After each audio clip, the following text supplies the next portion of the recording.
Қазақстаннан Түркістан шақырдан келгенбіз. Авvallar грижа еді. Грижасы 4-5 миллиметрлер келерді. Қазір водяной растяжение, сухой растяжение қылады. Яқшылардың нәтижесі бі грижаларымыз анша яқшы болды. Яқшы енді жоқ десеген болады. Келгеннен башлап, şu қабылдаш бөлімге кіргеннен башлап, полный аман текшеріп, бізге керек лечение бар ма, жоқ мұшын текшереді. Мысалы үшін, берде керек лечение жоқ болса, сіз бердің лечение аламыз деп ибарат.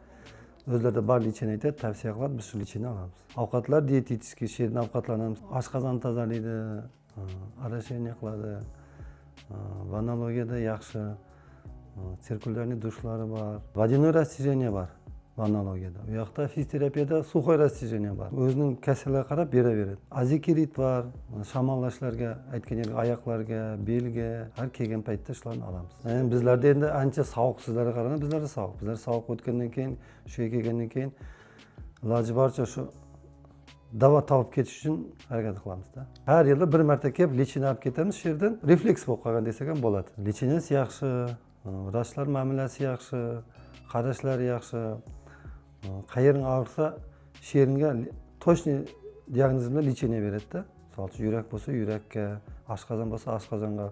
Мысалы үшін, мен бүгін айырым ауырып десең, шу направлениеде уже лечение береді да. Текшереді, обследование қылады.